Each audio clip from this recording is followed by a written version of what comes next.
దేవునికి స్తోత్రములు, అందరికీ వందనములు. ప్రార్థన చేసుకుందామండి. ప్రార్థన. మమ్మల్ని మిక్కిలిగా ప్రేమించిన మా ప్రియ పరలోకపు తండ్రి, మీ ఘనమైన ఉన్నతమైన మహోన్నతమైన నామానికి కృతజ్ఞతాస్తుతులు స్తోత్రాలు చెల్లిస్తున్నాం. అవును దేవా, ఇప్పటి వరకు మీ కృపాసనలో మమ్మల్ని భద్రపరిచి కాచి కాపాడిన విధానానికై మీకే కృతజ్ఞతాస్తుతులు స్తోత్రాలు. తండ్రి, మీరు మాకు అనుగ్రహించిన పరిశుద్ధ గ్రంథంలో నుంచి దేవా కొన్ని వాక్యాలు మేము పరిశీలిస్తుండగా మీ ఆత్మజ్ఞానాన్ని అనుగ్రహించండి.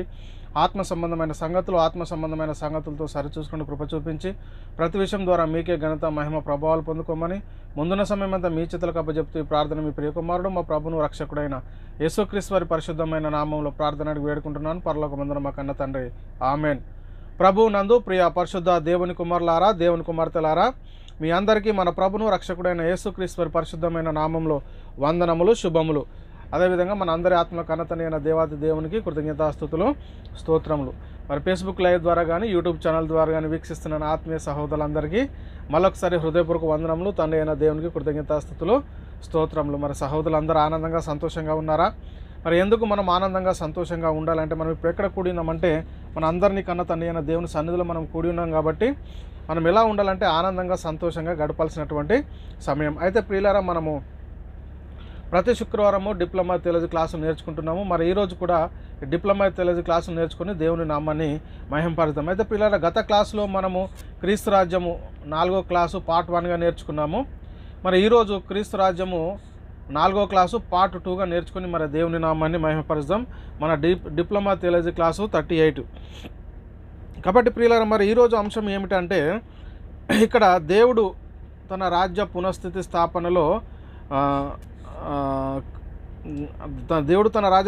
స్థాపనలో మరి దేవుడు ఇశ్రాయేలీలకు రాజును అనుగ్రహించడానికి ఒక విషయాన్ని మనము ఈ క్లాసు నేర్చుకొని దేవుని నామాన్ని మనం మహిమపరచుదాం. ప్రియులారా, ఇక్కడ చూస్తే గత క్లాసులో మనం ఏం నేర్చుకున్నామంటే, గత క్లాసులో దేవుడు ఇశ్రాయేలీలకు ధర్మశాస్త్రం అనుగ్రహించాడు.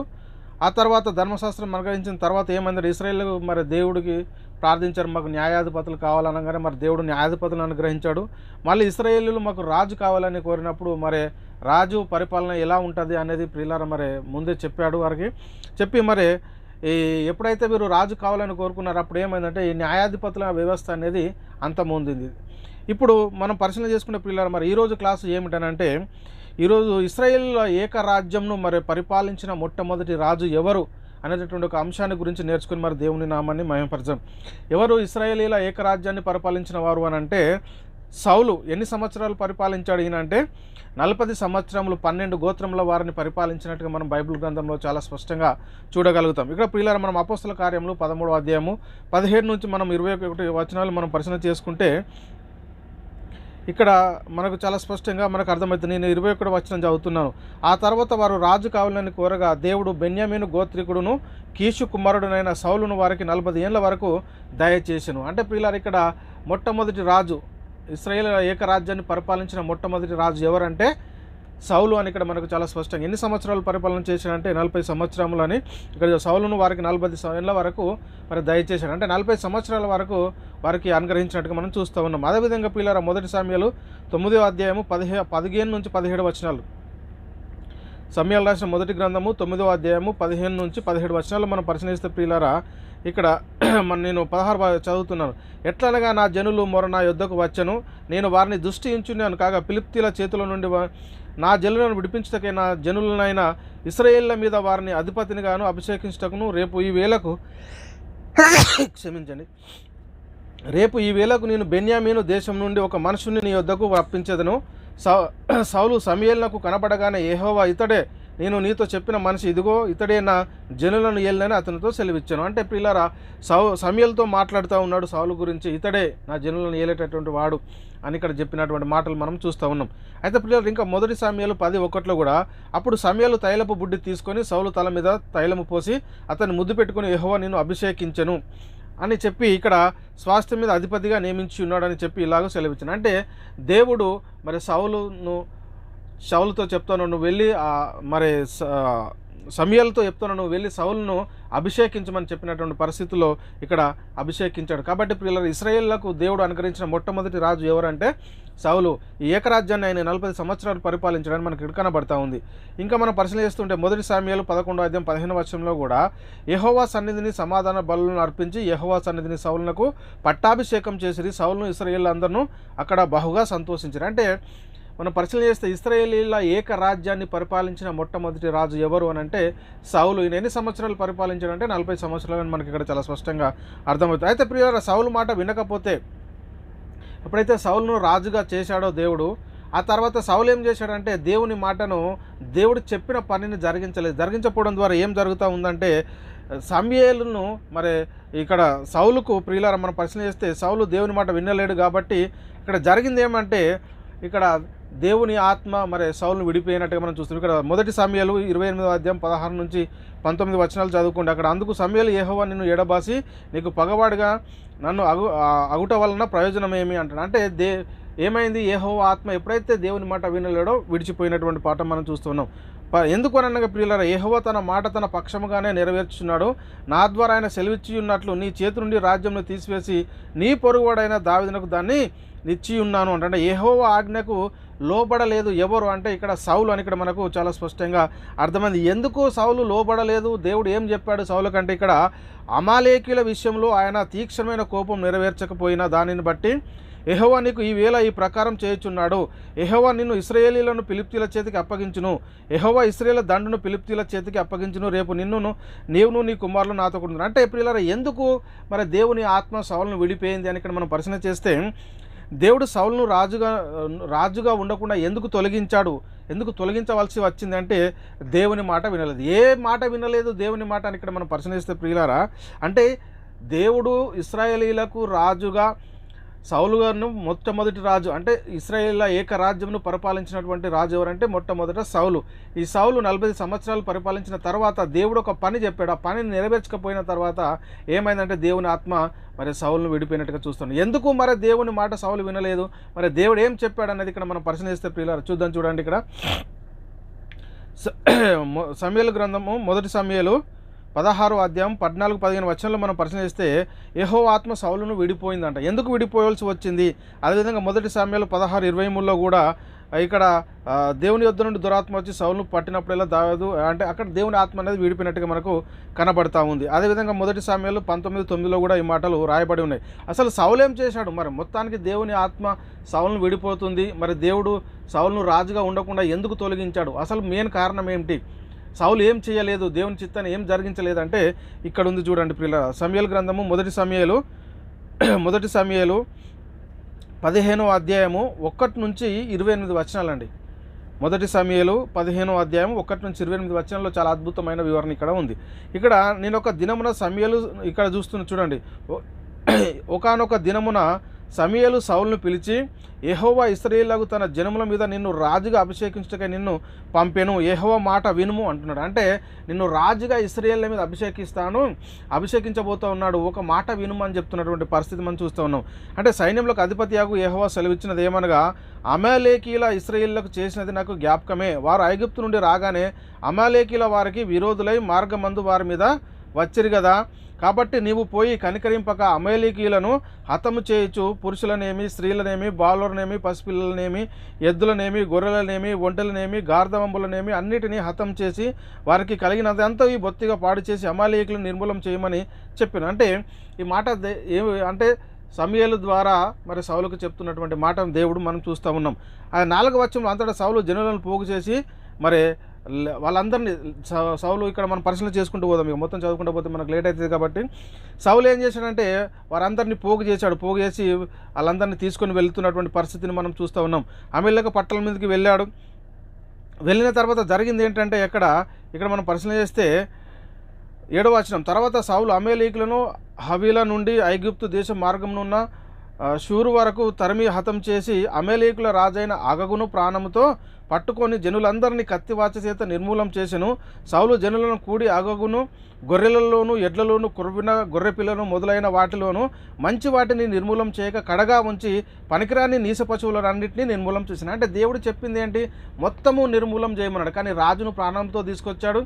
ఇంకా కొన్ని క్రొవ్విన పశువులను వాటిని తీసుకొని వచ్చాడు, ఎద్దులను పశువులను, ఆ నీచ పశువులన్నింటినీ వధం చేసిన. అంటే దేవుడు ఏం చెప్పాడు? మొత్తం చేయమన్నాడు. కానీ ఆయన కొద్దిగా చేసి మరి కొంచెం తీసుకొని వచ్చాడు, వెంటనే తనతో పాటు తీసుకొచ్చాడు. కాబట్టి ప్రియులారా, అప్పుడు యెహోవా వాక్కు సమూయేలుకు ప్రత్యక్షమై ఇలాగ సెలవిచ్చాను. ఏమంటున్నాడు దేవుడు అని అంటే, సౌలు నన్ను అనుసరింపక వెన్ను తీసిన ఆజ్ఞను గైకొనకపోయాను గనుక అతనిని రాజుగా నిర్ణయించినందుకు నేను పశ్చాత్తాపపడుచున్నాను. అందుకు సమూయేలు కోపావేశుడై రాత్రంతా యెహోవాకు మొరపెట్టుచుండెను. అంటే ఇక్కడ మనం పరిశీలన చేస్తే ప్రియులారా, అందుకు సమూయేలు సౌలు గురించి ప్రార్థన చేస్తూ ఉన్నటువంటి పరిస్థితిని మనం ఇక్కడ చూస్తూ ఉన్నాం. అంటే దేవుడు ఏదైతే నేను చెప్పాడో నా మాట వినకపోయిండు కాబట్టి నేను అతన్ని రాజుగా చేసినందుకు నేను పశ్చాత్తాపడుతున్నానని ఇక్కడ సౌలుతో దేవుడు మాట్లాడుతూ ఉన్నాడు, సమూయేలుతో, క్షమించండి. 12వ వచనం, ఉదయం సమూయేలు లేచి సౌలును ఎదుర్కొన్నట్టుకు పోగా సౌలు కర్మేలునకు వచ్చి అక్కడ జయసూచకమైన శిలను నిలిపి, అంటే ఎందుకంటే నేను అందరినీ నిర్మూలం చేసినా అని వచ్చి ఒక జయశిల్పం నిలిపాడట. అక్కడ జయశిలను నిలిపి తిరిగి గిల్గాదునకు పోయినన్న సమాచారం వినెను. తర్వాత అతడు సౌలు వద్దకు రాగా సౌలు, యెహోవా వలన నీకు ఆశీర్వాదం కలుగును గాక, యెహోవా ఆజ్ఞ నేను నెరవేర్చితిననగా. అంటే ఏం చెప్తుండు?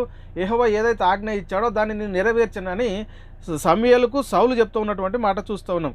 14వ వచనం, సమూయేలు అలాగైతే నాకు వినబడుచున్న గొర్రెల అరుపులు ఎడ్ల రంకెలను ఎక్కడివి అని అడిగాను. అందుకు సౌలు, అమలేకుల యొద్ద నుండి జనులు వీటిని తీసుకుని వచ్చిరి. నీ దేవుడైన యెహోవాకు బలులు అర్పించుటకు జనులు గొర్రెలలోను ఎడ్లలోను మంచి వాటిని ఉండనిచ్చిరి, మిగిలిన వాటిని మేము నిర్మూలం చేసిమనగా సమూయేలు నువ్వు మాట్లాడ పని లేదు, యెహోవా రాత్రి నాతో సెలవిచ్చిన మాట నీకు తెలియజేయుచున్నాను వినుమని సౌలుతో అనగా సౌలు చెప్పుమనెను.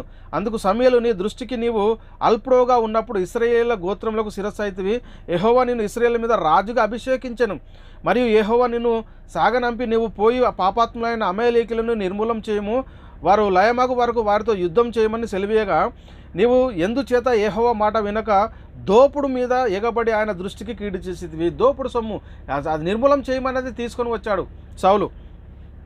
అందుకు సౌలు ఆ మాట అనవద్దు, నేను యెహోవా మాట విని యెహోవా నన్ను పంపిన మార్గమున పోయి అమలేకుల రాజైన అగగును తీసుకొని వచ్చి తిని అని అమలేకులను నిర్మూలం చేసి తిని. అయితే గిల్గాదులో నీ దేవుడైన యెహోవాకు బలార్పించుటకై జనులు శపితమగు గొర్రెలలోను ఎడ్లలోను ముఖ్యమైన వాటిని తీసుకొని వచ్చిరని సమూయేలుతో చెప్పాను. అంటే దేవునికి బలార్పించుటకు ముఖ్యమైన వాటిని, క్రొవ్విన వాటిని తీసుకొని వచ్చాము, అంతే తప్ప మిగతా వాటిని అందరినీ నిర్మూలం చేశాము, రాజును కూడా తీసుకొచ్చినటువంటి పరిస్థితిని మనం చూస్తూ ఉన్నాం. అందుకు సమూయేలు అంటున్నాడు ఏంటట, అందుకు సమూయేలు తాను సెలవిచ్చిన ఆజ్ఞను ఒకడు గైకొనుట వలన యెహోవా సంతోషించినట్లు ఒకడు దహన బలులను అర్పించడం వలన ఆయన సంతోషించిన మాట వినక దహన బలులు అర్పిస్తే దేవుడు సంతోషిస్తాడంటే ఎంత మాత్రం సంతోషించేటటువంటి పరిస్థితి లేదు అని చెప్పి ఇక్కడ ఏం ఆలోచించము. బలులు అర్పించడం కంటే ఆజ్ఞను గైకొనుటయు, పొట్టేల క్రొవ్వు అర్పించడం కంటే మాట వినుట శ్రేష్టము. దేవుని మాట వినుటే శ్రేష్టం, కానీ దహన బలులు పొట్టేలను అర్పించడం వలన ఏమి కూడా ప్రయోజనము లేదు అని చెప్తున్నటువంటి మాట మనం ఇక్కడ చూస్తున్నాం. తిరుగుబాటు చేయట సోదె చెప్పుట ఇక్కడ చెప్పిండు, గైకొనుటయు పొట్టేల క్రొవ్వు అర్పించడం కంటే మాట వినక శ్రేష్టం అంటుండు. కాబట్టి తిరుగుబాటు చేయట సోదె చెప్పుటకును పాపంతో సమానము. మూర్ఖత్వం అగుపరచుట, మాయా విగ్రహము దేవతలను పూజించుటతో యెహోవా ఆజ్ఞను నీవు విసర్జించితివి గనుక నీవు రాజుగా ఉండకుండా ఆయన నిన్ను విసర్జించను. చెప్పిన మాట వినలేదండి. మొత్తం అందరినీ నిర్మూలం, పశువులను క్రొవ్విన వాటిని అన్నిటిని నిర్మూలన చేయమంటే క్రొవ్విన వాటిని తీసుకొచ్చాడు, రాజును కూడా అతనితో వెంట పెట్టుకుని వచ్చినటువంటి పరిస్థితిని మనం చూస్తూ ఉన్నాం. అయితే ప్రియులారు, ఇక్కడ మనం పరిశీలన చేసుకుంటే అప్పుడు తర్వాత ఏమైందంటే దేవుడు అప్పుడు సౌలును మరి రాజుగా ఉండకుండా తొలగించినటువంటి పరిస్థితిని మనం చూస్తున్నాం. అందుకు 26వ వచనం చూద్దాం దాన్ని. అందుకు సమూయేలును, నీతో కూడా నేను తిరిగి రాను, నువ్వు యెహోవా ఆజ్ఞను విసర్జించితివి గనుక ఇశ్రాయేలీయుల మీద రాజుగా ఉండకుండా యెహోవా నిన్ను విసర్జించానని చెప్పింది. యెహోవా నిన్ను విసర్జించాడు, ఇక నిన్ను రాజుగా ఉండకుండా చేసినటువంటి విషయాన్ని మనం ఇక్కడ చూస్తున్నాం. కాబట్టి ప్రియులారా, అప్పుడు సమూయేలు అతనితో ఇట్లా, నేడు యెహోవా ఇశ్రాయేలు రాజ్యమును నీ చేతిలో నుండి తీసివేసి నీకంటే ఉత్తమమైన నీ పొరుగువానికి దానిని అప్పగించి ఉన్నాడు. ఇలా దేవుని మాట వినకపోయినందున మరి ఇశ్రాయేలీయుల ఏక రాజ్యంను పరిపాలించినటువంటి రాజు సౌలు 40 సంవత్సరాలు పరిపాలించాడు. దేవుడు అమలేకులు నిర్మూలం చేయమని చెప్పినటువంటి మాట, దేవుని మాట వినకుండా క్రొవ్విన వాటిని కడగా ఉంచాడు. ఆ తర్వాత రాజును కూడా ప్రాణంతో తీసుకొచ్చాడు. కాబట్టి దేవుని ఆజ్ఞ వినలేకపోవడం ద్వారా దేవుడు మరి ఇశ్రాయేళ్ల మీద రాజుగా ఉండకుండా సౌలును తొలగించినట్టుగా మనకు ఈ లేఖన భాగంలో చాలా స్పష్టంగా మనకు కనబడతా ఉంది. అయితే ప్రియులారా, మరి ఇశ్రాయేల్ ఏకరాజ్యం పరిపాలించిన రెండవ రాజు ఎవరు సౌలు తర్వాత రెండవ రాజు ఎవరంటే దావీదు. ఇక్కడ చూద్దాం చూడండి, ఇశ్రాయేల్ ఏకరాజ్యంను పరిపాలించిన రెండవ రాజు ఎవరంటే దావీదు. ఇక్కడ చూద్దాం చూడండి, అపోస్తల కార్యములు 13:22లో తర్వాత అతన్ని తొలగించి దావీదును వారికి రాజుగా ఏర్పరిచింది. ఎవరిని? సౌలును తొలగించాడు. తర్వాత అతనిని తొలగించి అంటే ఎవరిని అంటే సౌలును. మొట్టమొదటి రాజు ఎవరు? సౌలును తొలగించి దావీదును వారికి రాజుగా ఏర్పరచను. మరియు ఆయన నేను యెషయా కుమారుడైన దావీదును కనుగొంటిని, అతడు నా ఇష్టానుసారుడైన మనుషుడు, అతడు నా ఉద్దేశంలన్నీ నెరవేర్చనని చెప్పి అతని గురించి సాక్ష్యం ఇచ్చాను. ఆయన నా ఇష్టానుసారమైన మనుషుడు, నా ఉద్దేశంలన్నీ నెరవేర్చుతాడు అని చెప్పినటువంటి మాటలు మనం ఇక్కడ చూస్తూ ఉన్నాం ప్రియులారా.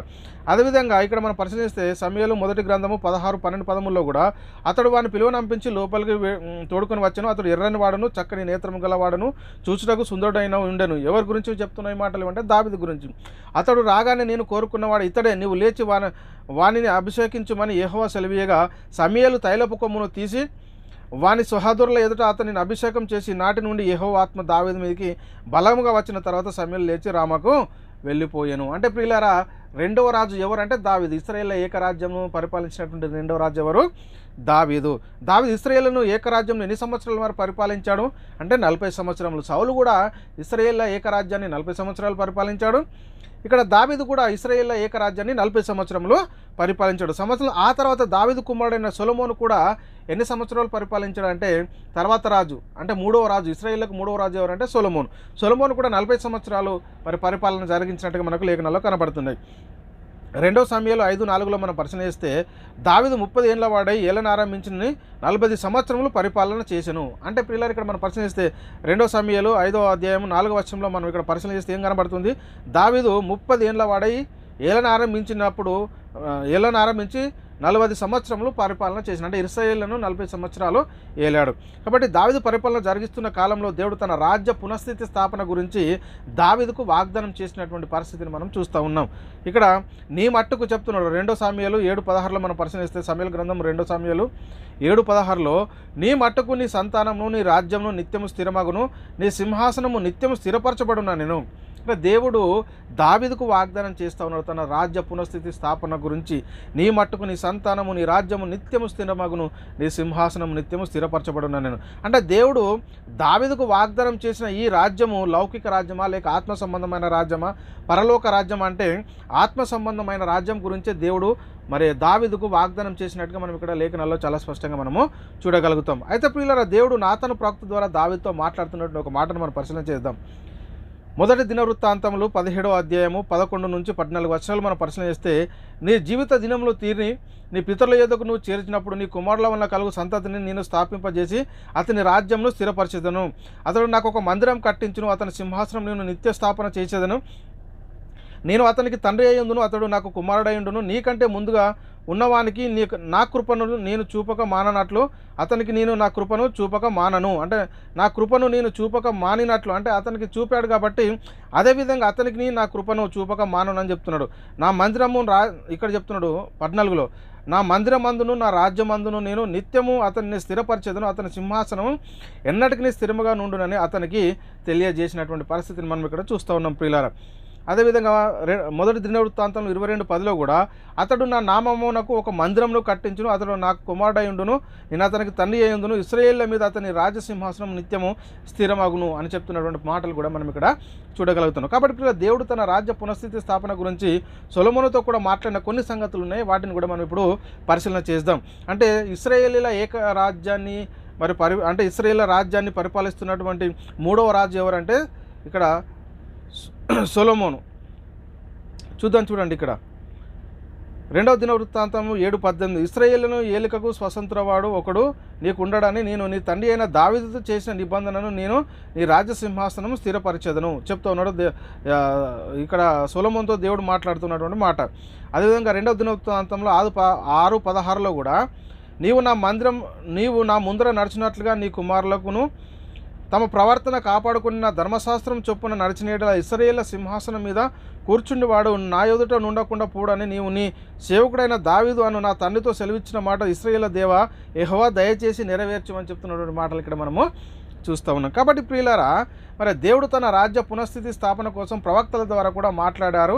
కొన్ని సంగతులు మనం చూద్దాం. చాలా ప్రవక్తల ద్వారా మాట్లాడాడు. ఇక్కడ కీర్తనల గ్రంథము, అంటే దావీదు కూడా ప్రవక్త కాబట్టి కీర్తనల గ్రంథం 89, 34, 30లో కూడా నా నిబంధన నేను రద్దుపరచను, నా పెదవుల గుండా బయలు వెళ్ళిన మాటను మార్చను, అతని సంతానము స్వాస్థ్యంగా ఉండుననియు, అతని సింహాసనము సూర్యుని ఉన్నంత కాలము అతని సన్నిధి ఉండుననియు, చంద్రుడు ఉన్నంత కాలం అది నిల్చుననియు, మింటను సాక్షి నమ్మకంగా ఉండునట్లు అది స్థిరపరచబడుననియు, నా పరిశుద్ధత తోడని నేను ప్రమాణం చేస్తున్నానని దావీదుతో నేను అబద్ధం ఆడనని చెప్తున్నటువంటి మాటను మనం ఇక్కడ చూస్తూ ఉన్నాం. అదేవిధంగా కీర్తనల గ్రంథం 89, 3, 4లో కూడా నేను ఏర్పరచుకున్న వానితో నిబంధన చేసి ఉన్నాను, నిత్యం నీ సంతానం స్థిరపరచబడను, తరతరంలోకి నీ సింహాసనం స్థాపించదునని చెప్పి నా సేవకుడైన దావీదుతో ప్రమాణం చేసి ఉన్నాను అని చెప్తున్నటువంటి మాటలు చూస్తూ ఉన్నాం. కీర్తనల గ్రంథము 132, 11-14లో కూడా నీ గర్భఫలం నీ రాజ్యం మీద నేను నియమించుతును, నీ కుమారుల నిబంధనను గైకొన్నేళ్ళని నేను వారికి బోధించిన శాసనంలో వారు అనుసరించిన వారు కుమారులు కూడా నీ సింహాసనం మీద నిత్యము కూర్చుందరని మరి ఇక్కడ కూడా మనకు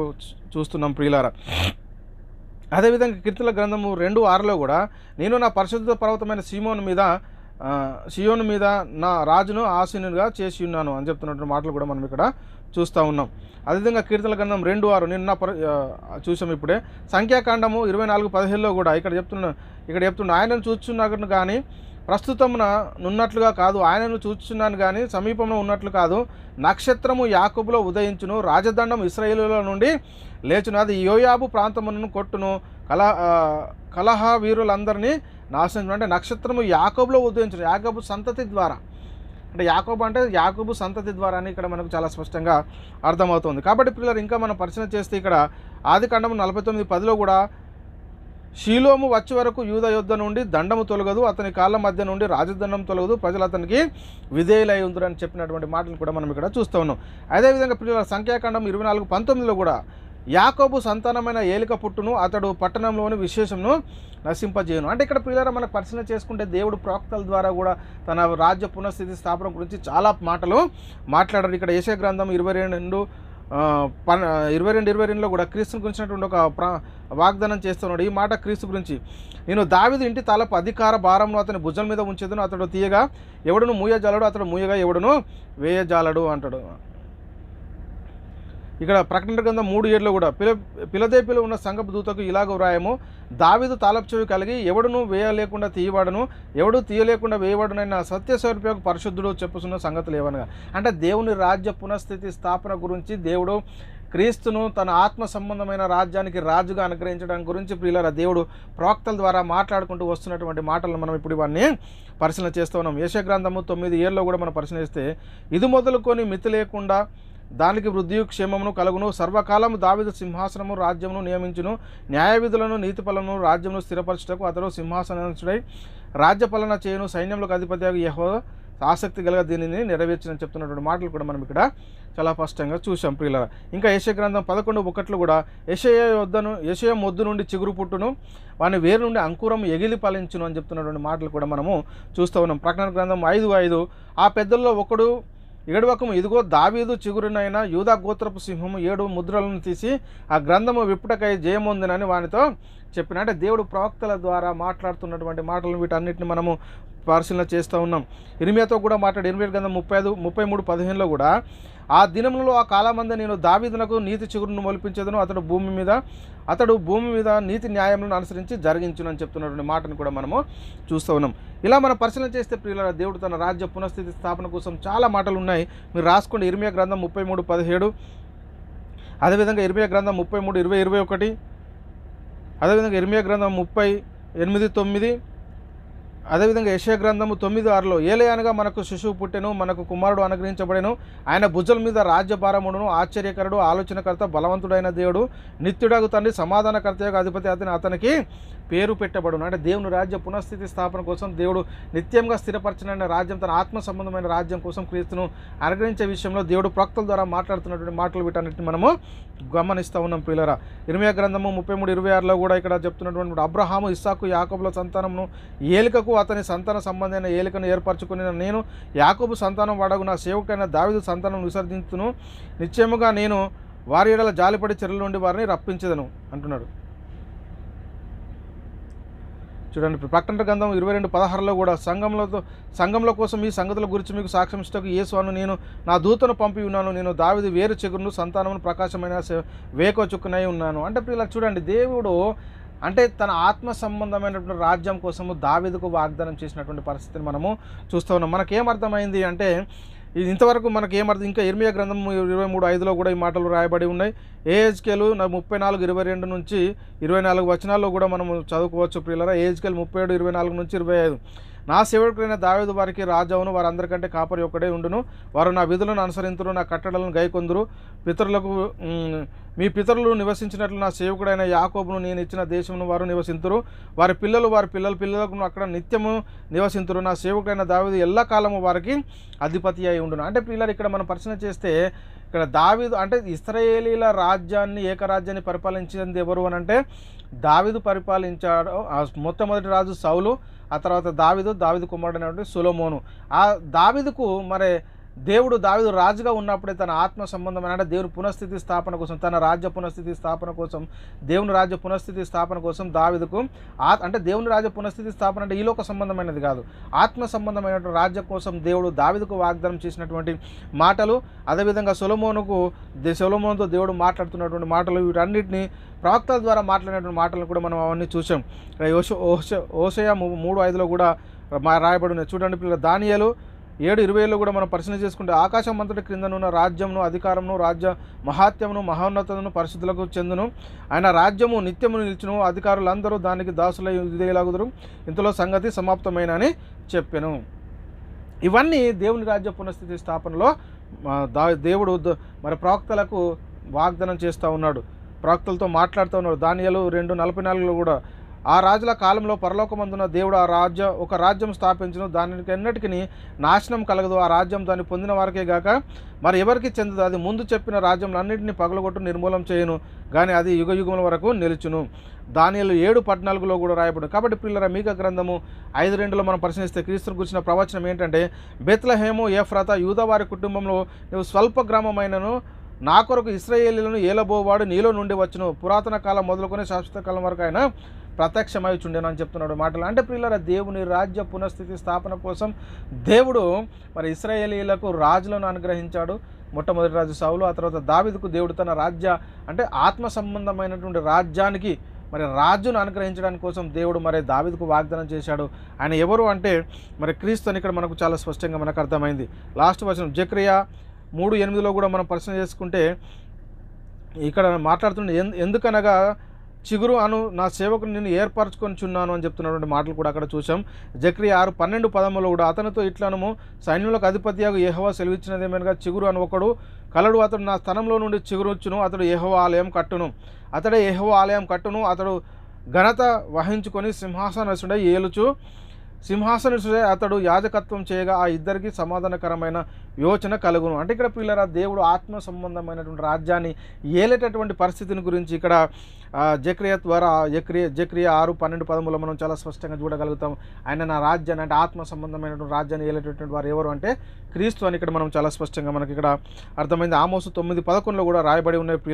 ప్రియులారా ఇప్పటి వరకు ఈ 11 చూద్దాం. చూడండి, లాస్ట్ వచ్చిన ఆమోసు 9:11లో కూడా పడిపోయిన దావీదు గుడారంను ఆ దినమున నేను లేవనెత్తి దాని గోడను బాగు చేసి దాని పోయిన చోట్లను బాగు చేసి యోదోము శేషమును నా నామమును ధరించి అన్యజనులందరినీ నా జనుల్లో స్వస్థతరించుకున్నట్లు అని చెప్తున్నటువంటి మాటలు. అంటే దాన్ని లేవనెత్తుతాను. దేవుని రాజ్యం ఏదైతే ఏదైతే పతనం అయిపోయిందో తిరిగి ఆ దేవుని రాజ్యాన్ని పునఃస్థితి స్థాపన జరిగించేటటువంటి ప్రక్రియ దేవుడు ఆరంభించి మరి దేవుడు రాజుల ద్వారా అంటే దావీదు ద్వారా తన ఆత్మ సంబంధమైనటువంటి రాజ్యాన్ని పునఃస్థితి స్థాపన కోసం మరి దేవుడు వాగ్దానం చేసినట్టుగా ఆ వాగ్దాన సంతానం క్రీస్తు అయినట్టుగా ప్రవక్తల ద్వారా మాట్లాడినటువంటి మాటలు మనం ఇప్పటి వరకు చూసాం.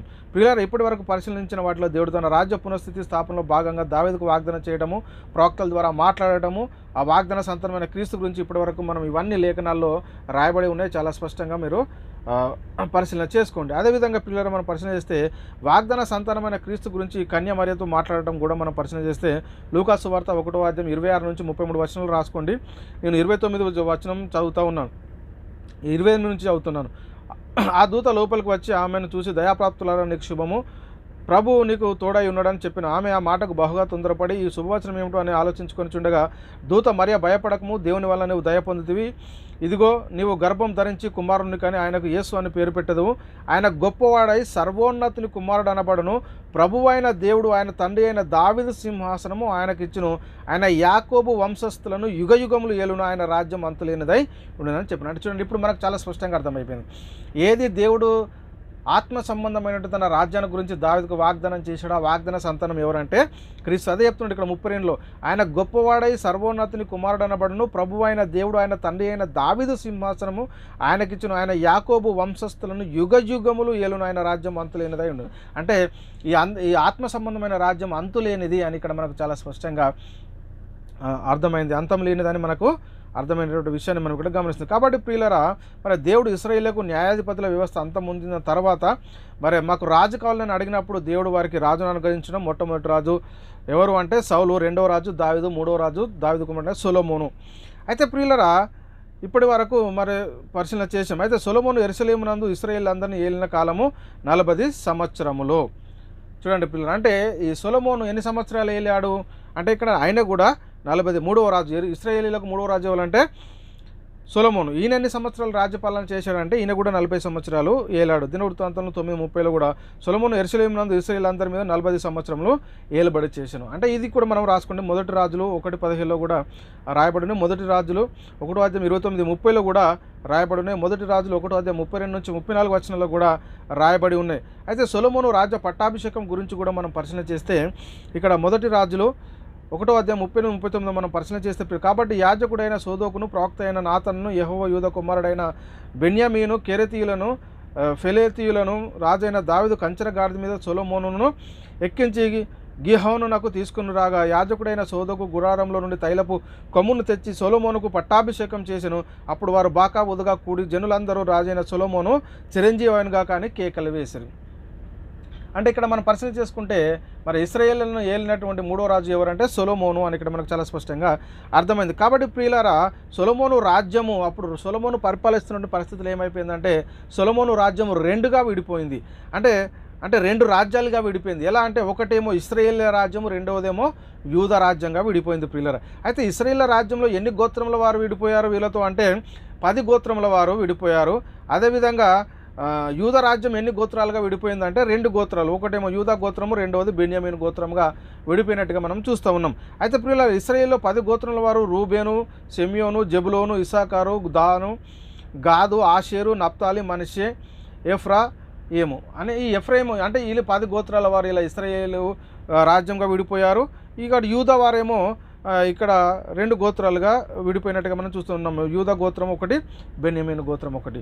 అంటే వీళ్ళొక రాజ్యం అయిపోయారు, వాళ్ళొక రాజ్యంగా అయిపోయినటువంటి పరిస్థితి మనం చూద్దాం. అంటే మరి వీళ్ళని ఏలినటువంటి మొట్టమొదటి రాజు అంటే రాజు యెరోబాము ఎన్ని సంవత్సరాలు పరిపాలన జరిగించాడంటే 22 సంవత్సరాలు పరిపాలన కాలం ఎప్పుడు అంటే BC 931 నుంచి 910 వరకు మరి ఇక్కడికి వీళ్ళని ఏలినట్టుగా ఇశ్రాయేల్ని ఏలినట్టుగా మనకు కనబడుతూ ఉంది. అంటే ఇలా 2 రాజ్యాలుగా విడిపోయింది. అయితే ఇశ్రాయేల్ రాజ్యాన్ని పరిపాలించిన గోత్రపు వారిని పరిపాలించిన మొట్టమొదటి రాజు, ఇశ్రాయేల్ 10 గోత్రాల వారిని పరిపాలించిన మొట్టమొదటి రాజు ఎవరంటే యెరోబాము. ఎన్ని సంవత్సరాలు పరిపాలన చేశాడు ఈయన అంటే 22 సంవత్సరాలు. పరిపాలించిన కాలం ఎప్పుడంటే BC 931 నుంచి 910. అదేవిధంగా మొదటి రాజు ఇక్కడ వాక్య లేఖన భాగాన్ని మనం పరిశీలన చేసుకుంటే మొదటి రాజులు 14వ అధ్యాయం 20వ వచనంలో యెరోబాము ఏలిన దినము 22 సంవత్సరములు, అతడు అతని పితరులతో కూడా నిద్రించగా అతనికి మారుగా అతని కుమారుడైన నాదాబు రాజాయను.